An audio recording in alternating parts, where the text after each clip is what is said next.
স্বামীর মধ্যে কোনো রকম বিরোধ তৈরি করার চেষ্টা করবেন না। আসি তাহলে, নমস্কার, ভালো থাকবেন।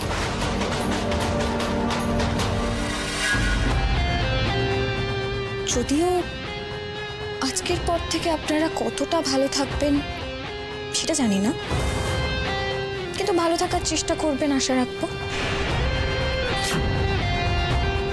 উকিল বাবু চলুন। হ্যাঁ চলো। দাঁড়াও, এত সহজে তো তুমি জিতে যেতে পারো না নীলা। তুমি তখনই জিতবে যখন আমি তোমাকে জিততে দেব।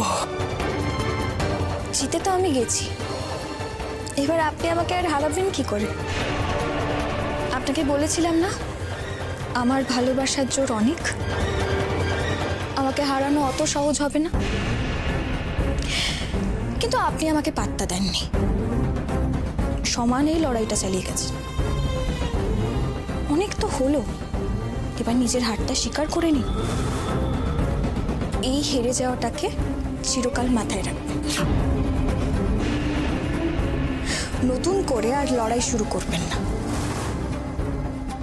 আমাকে এতদিনে চিনে গেছেন আশা করি, আজ তো আরো ভালো করে চিনে গেলেন তাই না? যতবার আমার সঙ্গে পাঙ্গা নিতে আসবেন ঠিক ততবার এভাবেই হারবেন। না, আমি হারিনি। আমি ছোট থেকে যা চেয়েছি আমি সেটাই পেয়েছি, সেটা আদায় করে নিয়েছি, আর এইবারও সেইটাই হবে। তোমার আত্মবিশ্বাস ভেঙে যাবে নীলা, আমি ভেঙে দেব। এবার আমি কি কি করি তুমি সেটা দেখো। দেখুন, আমি জানি আপনি আমার স্বামীকে আমার থেকে অনেক দূরে সরিয়ে নিয়ে যেতে চেয়েছিলেন, কিন্তু এই কথাটা কখনো ভেবে দেখেছেন যে আমার স্বামী আমার থেকে দূরে সরে যেতে চেয়েছেন কিনা? ভাবেননি। শুধু নিজেরটা ভাবলে না এভাবে হাঁটতেই হয়। অন্যরা কি চায় এবার থেকে সেটাও ভাবা শুরু করুন, তাহলে আর কোনো সমস্যা হবে না। যাই হোক, এবার আমার অনেকটা দেরি হয়ে যাচ্ছে, বাড়ি যেতে হবে তো।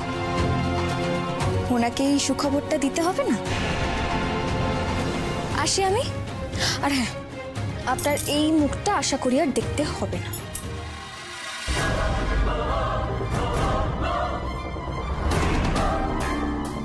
তুমি হারবে নীলা, তোমাকে হারতেই হবে।